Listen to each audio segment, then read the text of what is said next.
Hello and welcome to another channel episode, and today I am going to be live reacting to an afternoon with Prince Harry and James Corden, the latest Late Show video, I suppose. So I am drinking some herbal tea, which I will be sipping throughout. Just a disclaimer this time round, because I did the same type of video when Harry and Meghan launched their first episode of the Archie podcast. If you are expecting me to show the entire video, this is not the place for that. So full disclaimer, this is going to be all the parts of me where I stop the video and talk about what I have just seen. I am not showing the entire interview. For that, you need to go to the Late Show with James Corden YouTube channel, which I will link to the video in the full description. So, disclaimer over and done with. This video is 17 minutes and 3 seconds long. Like I said, I'm going to be watching it, and then I shall be pausing it and talking and reacting about what I have seen or heard in the video. I have heard much talk about it. I've read little snippets of kind of what Harry said, but this is the first time I've actually sat down to watch the full episode in context. I think it's really important when you kind of hear or look or watch or see or hear people talking about sound bites. I think it's very important to actually go and see the full thing, whatever it is, and then you can look at it in context. So, without further ado, let's get to it. Let's start the video. Okay, so I can see James Corden on the streets. Angelino. Oh, I can see a big London, a big bus Los Angeles bus. There he is. But we have those in London too. Okay, he's picking up Prince Harry. I don't know where he's picking up from, somewhere in LA. I think some people are saying that's outside his Montecito home. I don't know. You know us Royals, we don't carry cash. Okay, so what I've literally just seen, I've just seen James Corden jumping on a big bus for the big bus tours. We have them in London. They must have them in LA as well. And he's driven the bus to somewhere in LA. Some people are saying already that they think it might be outside of Prince Harry and Meghan's home in Montecito. I don't know where he's picking him up from. Maybe someone who lives there might recognise the street. I don't know.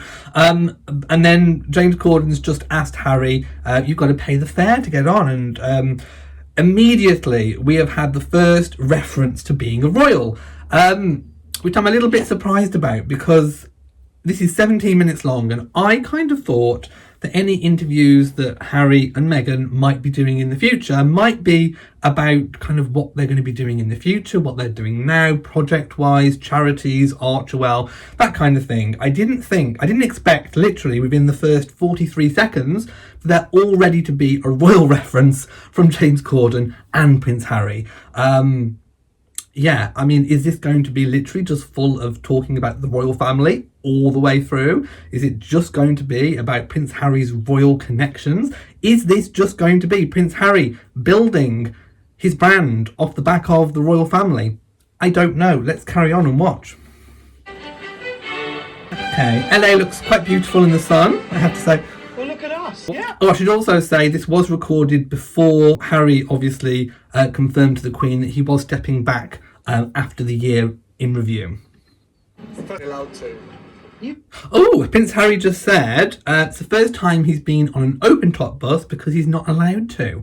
I mean, presumably that would be for security purposes, because of course, as we know, when you have a royal protection officer, the royal protection officer is kind of separate from you. You are not if you are their charge, you are not their employer. The police is their employer. So if they obviously deem open top buses to be a security risk, then the royals are not allowed to go on them unless it's obviously in a controlled, approved way.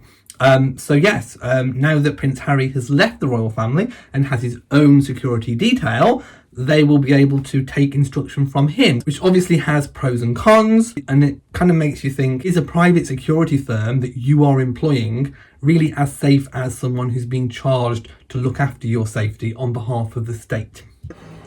You never actually go to sightseeing? Okay, Prince Harry always wanting to go sightseeing.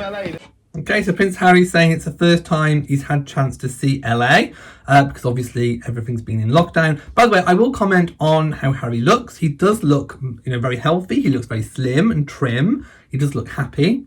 And yeah, So yeah, he looks quite healthy and happy. Okay, James Corden has just wheeled in a trolley full of like a traditional English tea with, you know, English china and cakes, looks like French fancies and scones and that kind of thing.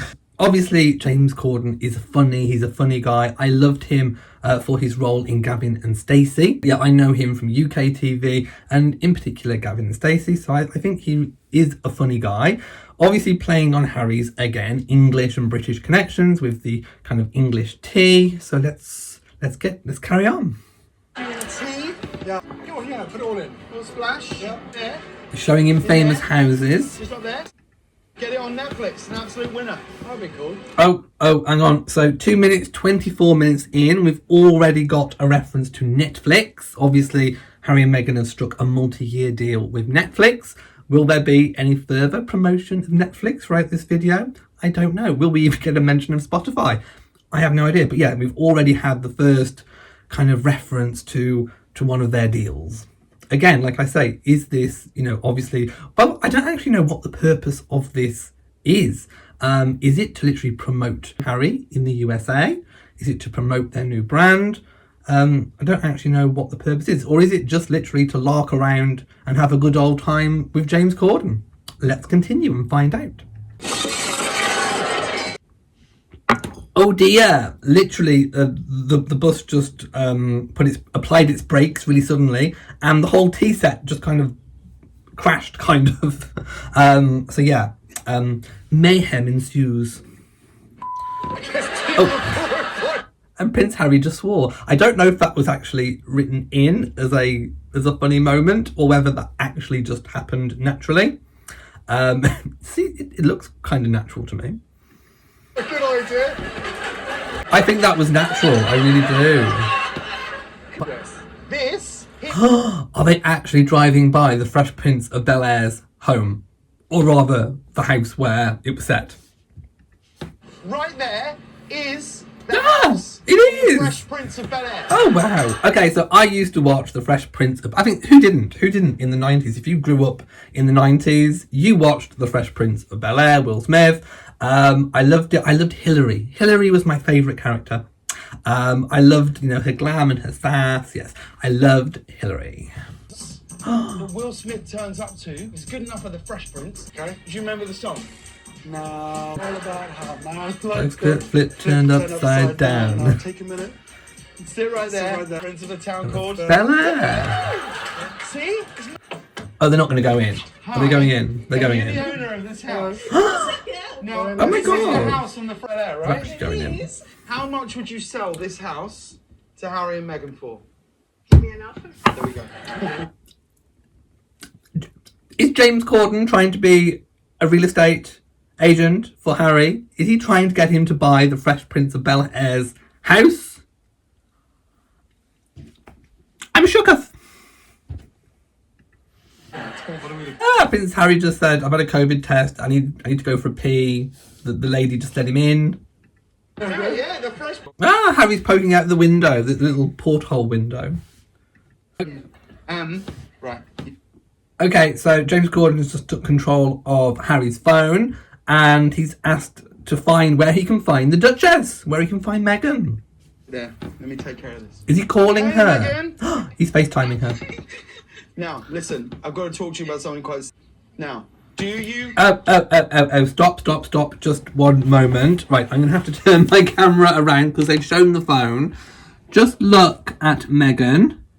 That is not just a I woke up, got out of bed kind of look. That is a full makeover type look. I mean, look at it. She looks glowing. The hair, I mean, wow. The hair looks it looks like she's just stepped out of the salon. It really does. And of course, you know, we know that obviously now she was pregnant during the time of this being filmed. So that's why we have that kind of radiant glow. Makeup looking good, hair looking really good. Looks like she's dressed to the nines. Obviously knew, you know, this was kind of pre-planned that they were going to call. So I think it was kind of set up that, you know, that Harry and James were going to phone in Meghan and do a little bit of a call to get her involved as well. So yeah, let's just see what they're going to say. So James Corden was trying to sell the idea of living in the Fresh Prince's house, and Meghan said, no, I think we've done enough moving, obviously referring to the fact that they've moved. Well, first of all, they went to Canada, then of course they moved to LA, and then they moved to the Montecito home within LA. I didn't know we were calling you Has. Okay, so Meghan's just revealed the kind of pet name that she calls Harry. I think before we knew that maybe he could have been referred to as H, or H, as you might want to pronounce it. But no, Meghan's referred to Harry as Has. So Hazza. No, you're not my wife, so we're done. Thank you so Okay, one thing I will say about the interview so far is it's definitely a big, huge departure from any of the kind of more royal interviews that Harry has done in the past. We all know that Harry has been a bit of a cheeky chappy, and people in the UK generally love Prince Harry for being that kind of cheeky chappy, always ready to have a bit of a laugh, a little bit of a lark around. But this interview is really giving me those kind of LA vibes. It definitely gives a completely different vibe than his royal interviews. It definitely says more celebrity than royal, but we are still getting those kind of royal references coming through pretty much all the time. So yeah, it's a very, very different interview than what we are used to seeing Harry doing. the one. Okay, now they're talking about the relationship in the early stages when Harry met Meghan, obviously touching on their personal and their private lives. Let's just take for a moment look at the death. There's been lots of talk, obviously, about privacy, and one of the things I would like to talk about is what privacy actually means. Privacy is different to each individual, and every individual has a right to their privacy and their version of privacy within, obviously, the confines of the law of the land or where they live. So privacy is protected, and you get to choose what you disclose, how, when, how much, and it can be conflicting. It can be hypocritical if that's how you choose to do it. So on the one hand, you can be saying, I want to be private and I want control over this, that, and the other. And on the other hand, the next day you could be telling the whole world your very intimate details. Basically, it comes down to choice. Privacy is choice. It's what you choose to do. It's all about choices. Obviously, Prince Harry is comfortable in this situation and has chosen to divulge whatever information he's about to divulge to James Corden during this interview about his early relationship with Meghan. So yeah, it's going to draw, but if you choose to, on the one hand, try and protect privacy, and then on the other hand, try and almost, sell publicity, you are going to get people talking about it. It's going to be a conversation piece. But like I say, it's all about choice. Because it wasn't so much where we went, it was just the fact, the way that we hit it off with each other, and it's kind of flipped upside down.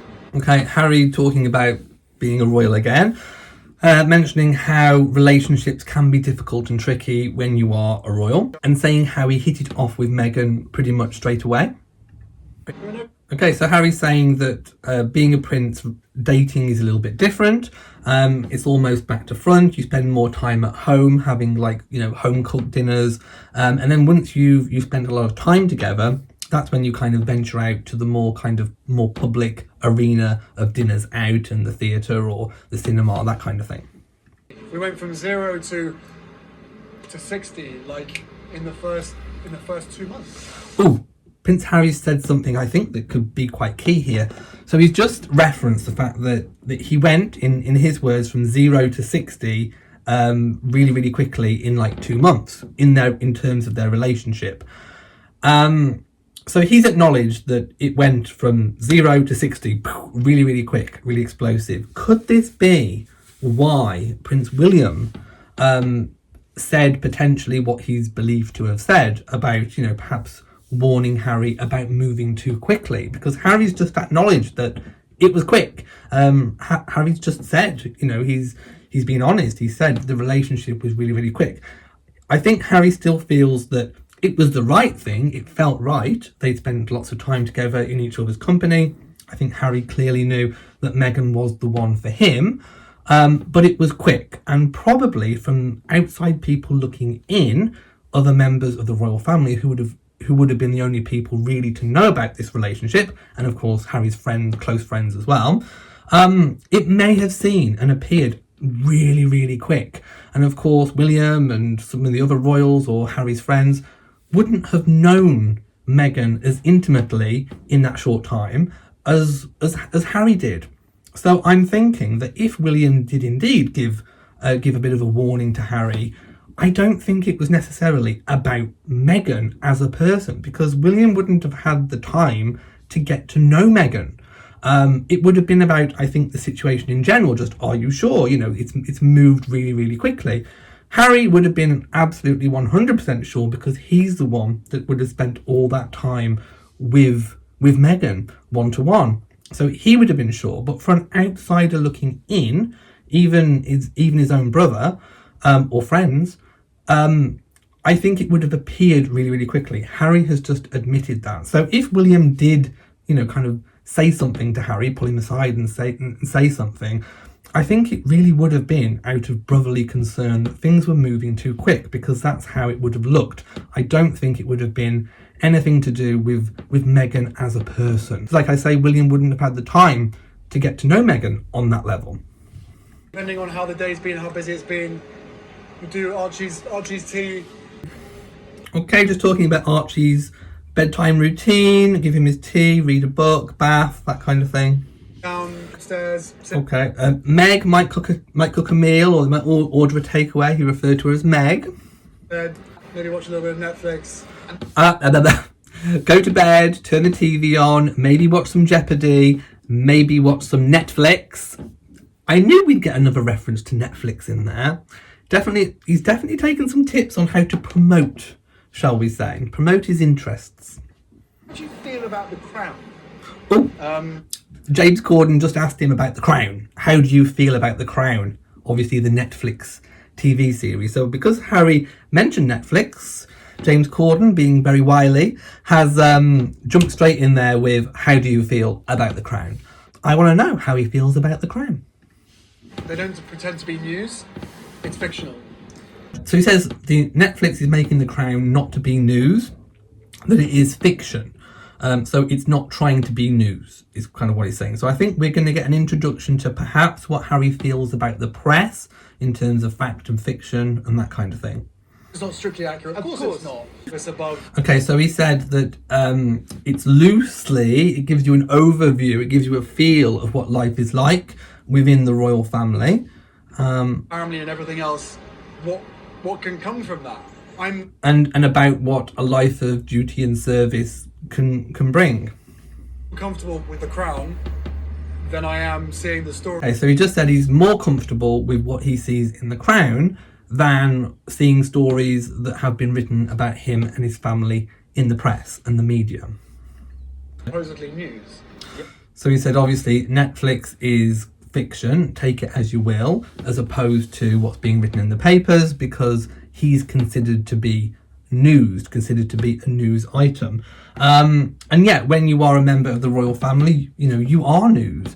And I don't think that newspapers and journalists should be writing things that they know are completely, blatantly incorrect. That is not good. I am on the side of truthful news. I do want there to be truthful news, truthful stories out there about members of the royal family. So I agree with Harry and Meghan completely in that regard. I would like to see less fake news, and more so I'd like to see less opinion presented as fact, because that happens a lot within the media.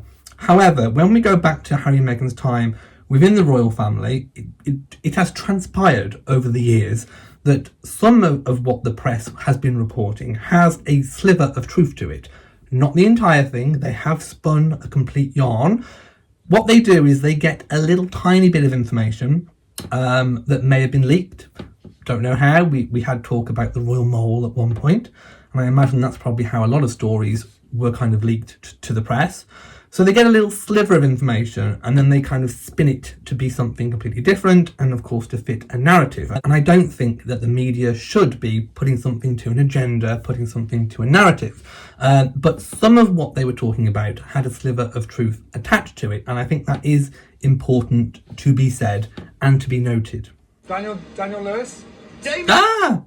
So he said, who would you like to see playing you if it got to your age in The Crown? And he said, was it Damian Lewis?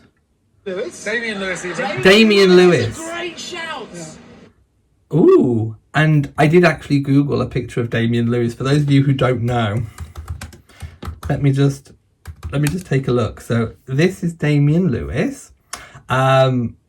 And he does look a lot like Prince Harry, to be fair. I think, you know, with all the makeup and the costume and wardrobe that the Crown can do, I could see that Damian Lewis could look a lot like Prince Harry. I don't know how he could act, if he could act like Prince Harry, but I can definitely see it in terms of look. So Prince Harry has obviously already thought about this in advance. And me as William, that's casting. Okay, that did make me laugh. James Corden said that he should play William. I'd like to see that. Harry just said it's not great casting, but it is casting. What was his first word? Okay, so they've moved on to the subject of Archie. Harry said that, you know, Archie is really funny, he's hysterical, he's already putting words together, and he's just been asked what his first word was spoken. Crocodile. Crocodile. Crocodile? Apparently it was crocodile. That doesn't sound like a very easy first word. It's normally something like mama or dad or dada, that kind of thing. Maybe even cat or dog or something. But crocodile? I wasn't expecting that. That's a big word. It is a big word. What Archie wanted for Christmas, and Meg said a waffle maker. Oh, but okay, now we're on to what the Queen got Archie for Christmas. So apparently the Queen asked what to get Archie for Christmas. She sent us a waffle maker for Archie. No. So The Queen sent a waffle maker.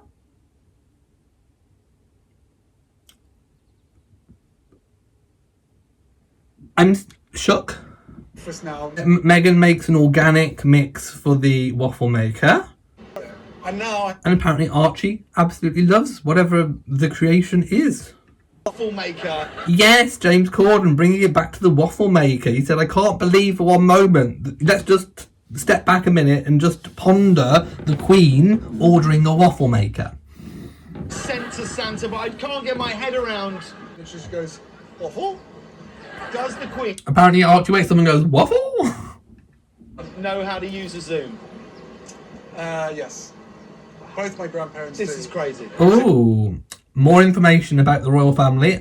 Asked whether, his grandparents can use Zoom. Apparently he said, yes, both of my grandparents can use Zoom. 2 times they've seen Archie running around. But my grandfather, instead of... Apparently they've seen Archie running around a few times on Zoom calls, so obviously confirming that these Zoom calls have been taking place, as was reported. like pressing leave meeting. Yes. He just goes... That's really funny. So apparently, instead of pressing leave on the Zoom meetings, the Duke of Edinburgh, Prince Philip, just literally gets the laptop and shuts it and slams it. That is very Duke of Edinburgh. That is very Prince Philip, I have to say. I did find that highly amusing and entertaining because that is just funny. That is Philip all over. By the way, this was recorded before Prince Philip ever went into hospital. I should say that. He's like, bye, bye. And as I'm pressing, like, he just leans forward and goes... I'm like, in the UK anyway. Oh, so asked about what Harry thinks life in LA will be post-lockdown, he's just said he doesn't really know because obviously he spent most of his time in LA in lockdown, well, all of it pretty much in lockdown. So he says he thinks it'll be pretty much like what life was like in the UK. Let me just wind that back, so I want to kind of get that again. I have no idea. Like a slightly different version, but a continuation of what we were doing back in the UK anyway. Right? It's going to be... That's what. Right, so a continuation or a slightly different version of what we were doing in the UK anyway. So, of course, let's think back to what Harry and Meghan were doing in the UK. They were doing royal work. They were performing duties on behalf of the Queen, which obviously is in turn on behalf of the state of the United Kingdom. Also carrying out overseas tours on behalf of the British government as well, representing the country abroad, Commonwealth. But we obviously now know that Harry and Meghan's Commonwealth roles have been revoked, shall we say, or kind of handed back to the Queen. We know all of the royal patronages have been given back. All the military appointments have been given back because of their decision to stay on the path that they are on in LA, being financially independent and non-working royals. So I can't really see how he could have seen, even at this point, life being the same as like a continuation of what it was when he was in the UK, because he's not going to be able to act in an official capacity. So this tells me that what Harry and Meghan possibly have planned is almost like recreating almost like a rival royal court, almost like a separate royal court on the other side of the Atlantic in LA, to almost rival that of the royal family in Britain. Are they trying to create their own royal family? Will they try and get independent kind of roles within the Commonwealth? Will they be doing lots of work in the Commonwealth? Will they be doing kind of royal style royal tours? Obviously without formally representing the United Kingdom. Will they just kind of book places to go and visit and kind of make their own versions of a royal tour that's obviously not a royal tour? Will we see almost like a fake royal tour? I don't know. Will we see them just doing almost emulating royal engagements that they've kind of set up themselves? We did kind of see during lockdown a little bit of that. They kind of hired a photographer or a videographer to kind of film them and take photographs of them doing so. We saw the photographs in the war graves round about the time of Remembrance Sunday. So are they pretty much, does Harry see life almost like being royal? I think he very much sees himself still as being as royal as he was, and I think the truth behind it is that he's not. He still has the HRH technically. He's still the Duke of Sussex. He's still the Queen's grandson. He's still in the line of succession, but he's not the same as what he was before. And I don't think, going by this, that has actually sunk in at this point. I really don't. That's what my life is always going to be about, public service. And that his life has always been public service, and Meghan signed up to that, and that's what it's always going to be. Now, we had this big thing. So he's talking about service. Now, this was before the Queen's statement about service and before his kind of his response to that, saying service is universal. So I think at this stage, Harry must have known what was coming in terms of perhaps the discussions around service, that you can't be financially independent doing big multi-year Netflix deals, Spotify deals, whatever it might be, and representing a country. Now, service can mean lots of things to lots of different people. You provide service if you are in, for example, the armed forces, if you're representing a country. You may even serve your community. So I think what he means by service is universal is that you can make your own service. And you can be dutiful to whatever it is that you want to do in your own lives. Many people are dutiful and provide service or show examples of service throughout their lives that aren't royal, that don't have titles, that aren't celebrities, and all the rest of it. But I think with relation to being a royal with an HRH, he is not providing that duty and the service to the country of which he derives his HRH style and title from. Obviously the Dukedom of Sussex as well, gifted to him on his wedding day by his grandmother. So by choosing to be a non-working royal, stepping away, he's not providing that duty and service to the country that has supported him and given him now this huge platform to be able to build their own brand, that obviously is supporting charitable organisations as well, but also is very much financing themselves. And it seems to me, that this interview primarily has been about broadening that appeal, but also very, very much doing it off the back of being royal. He hasn't really stopped talking about his royal connections. Such a monumental decision. Okay, so so Prince Harry's saying that he wants to change the world in any small way that he can. Obviously, making change, looking at world issues, problems, is very admirable, and I do applaud that. So let's carry on and see what the next question from James is. To have walked away from the royal family, why did you feel and the right thing to do for Oh, you? straight in there about James calls it walking away from the royal family. I'm just wondering how Oprah is feeling right now, because of course Harry and Meghan have just done an interview with Oprah, mostly Meghan. Harry comes in at the end apparently, where they are expected to talk about pretty much the same thing that James Corden has just asked Harry. I wonder how Oprah is feeling, seeing as kind of James Corden may have got the scoop before her. Your family. It was never walking away. It was stepping back rather than.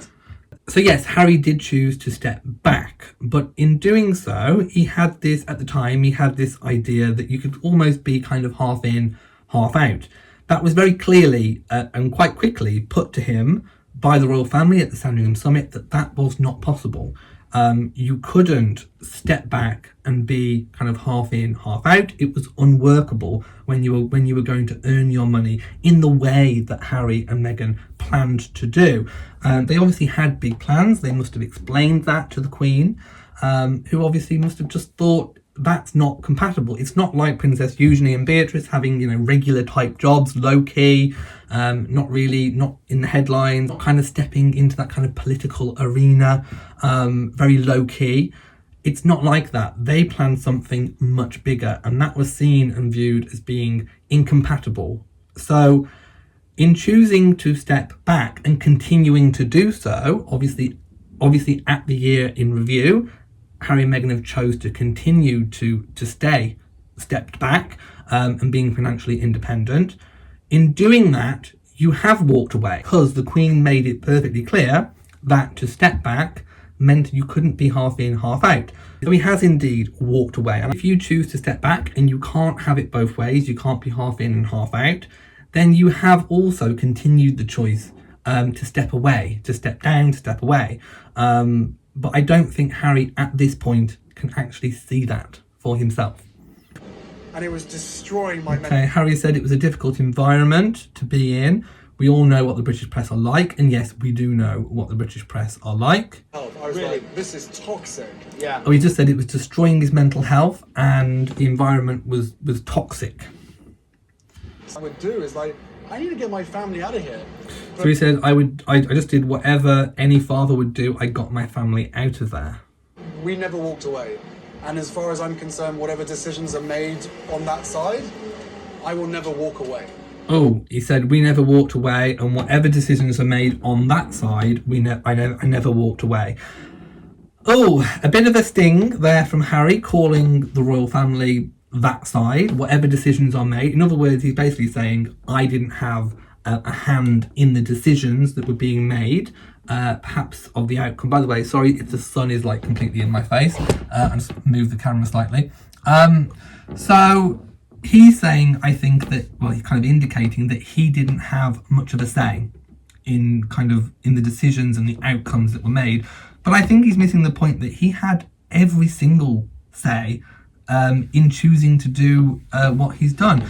I would like to know very, very much I would really, truly love to know what was actually tried behind the scenes. And it's important to note that we don't know what was tried behind the scenes to improve relations with the press, to improve relationships within his own family. We don't know, and I would like to think that there were actually steps taken to improve relations. Just today, I saw Arthur Edwards, the royal photographer, coming on British TV this morning, talking about how as soon as Meghan came on the scene, Harry changed in terms of engaging with the press, and in particular the royal photographers. Apparently previously Prince Harry would joke. He would invite them over before royal tours and engagements and that kind of thing. Have a laugh, have a joke, make cups of tea for them. And then when he met Meghan, that stopped. And of course it could be that Harry was just simply trying to be really protective of, at the time, his girlfriend, later obviously wife and mother of his child.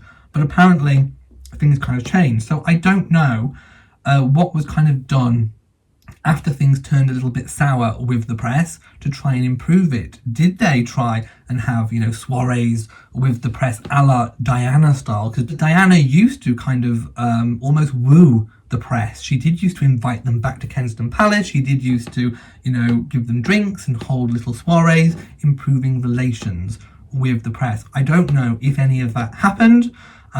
So we don't know we don't know terribly too much behind the scenes about to what extent Harry and Meghan went to try and improve and mend the relationship with the press. So wherever I am in the world, it's going to be the same thing. He said, "My life is public service. Wherever I am in the world, it's going to be the same thing." It's kind of not. I think when you are doing public service for a country and you are representing a country, that is different to, for example, Angelina Jolie, who does it off her own back for herself and obviously the charities and organisations in which she supports. I'm a big fan of Angelina and the work that she does. I think she does amazing work. She, in fact, was recognised with an honorary damehood by the Queen. It is different. It is different, the work that you do as a private individual or even as a celebrity, than if you are doing it officially representing a country. I think that kind of level of service is different, is distinguishable. Military life as a gift. Oh no, what has James Corden arranged? Apparently going to take Harry back to his military roots. From me to you, and I'm. Oh my god, it looks like an assault course. Got laid out. A military-style obstacle course. Oh, 8 obstacles, and it looks quite big. James Corden just cheated. He ran off before Harry. Come on, let's go. Okay, Prince Harry looks like he's taking it completely in his stride. James Corden is struggling. Okay, so James Corden is literally covered in mud and Harry is just taking it completely in his stride. I think his army training is definitely showing. Okay, they've just both thrown spears and they've hit the targets. Oh no, now they're climbing a rope and Harry's already half up and James is literally at the bottom. Shut up, Duchess. Okay, that is really impressive from Harry. He literally just walked. That was a walk in the park. That was a walk in the park, that assault course. And yeah, a very capable athlete, I think. You can do this. Okay, Harry's already up over the wall and James is definitely struggling. Okay, James is cheating and he's now climbing up a ladder. Get around it. Literally, Harry is offering James all the encouragement. And James has turned around and said, "I feel like I'm Archie at a playgroup and you're encouraging me." And Harry wins. First past the finish line. Again, it finishes on a beautiful shot of Prince Harry after the assault course, and he kind of pulls that kind of very cheeky face. Right, okay, let's talk about my final thoughts on an afternoon with Prince Harry and James Corden for the Late Late Show with James Corden. To summarise, a very different style of interview from Harry than what we are used to as royal watchers. I think from some of Harry's answers, he doesn't quite understand when obviously lockdowns are lifted and things are back to normal. I don't think Prince Harry fully understands how the decision that he has made, one which he has every single right to make to protect his family, I don't think he fully understands that his life has really changed. It's not going to be just a continuation as what it was when he was in the UK, literally, working for the country. He's now working for himself. He now has his own financial interests to consider as well. We saw that, and we saw the references to Netflix. We saw also the fact that Harry is not ready to give up talking about the royal family. I think the monarchy back in the UK has made it perfectly clear that he is a valued member of their family. They have basically drawn a line under it. They want to move on. They want to carry on with the important work of being the working members of the royal family, supporting a country that is going through Brexit and a pandemic. There is plenty of work to do for members of the royal family. They're ready to move on. I think Harry and Meghan are not in that place yet. You know, literally the entire interview was pretty much talking about Harry's royal connections. I think he was trying to expand his brand in America by obviously talking about his royal connections. And we also have the Oprah interview coming up. I almost feel like this is a little bit of a taster menu for what's coming up for the main meal that is the Oprah interview. We got lots of little nuggets from and inside information from this interview. What are we going to get from Oprah? It's 90 minutes long. That is an incredibly long interview that can cover a lot of topics and subjects. I think the Oprah interview is going to be pretty explosive, but obviously we will wait and see what's going to happen with that. Like I say, Harry and Meghan are not done with the royal family. All Harry pretty much did was talk about the royal family in this interview. All that pretty much Harry had to offer and talk about in this interview was the royal family. He didn't talk about Archie. He didn't talk about any of the causes and charities and organisations that Archie is supporting. It was pretty much royal family, royal family, royal family. Is that all that Prince Harry has to offer? At the moment, that's all he's prepared to talk about. So they are not finished. They are not ready to draw a line underneath everything. I wait with bated breath to see what they are going to talk about during the Oprah interview. So if you have enjoyed this video, please give it a big old thumbs up. Don't forget to share on social media, and also do hit the bell so that you know whenever I upload a new video. Also, please do remember to subscribe to the channel. So from me in Shropshire, mwah to you all, and goodbye.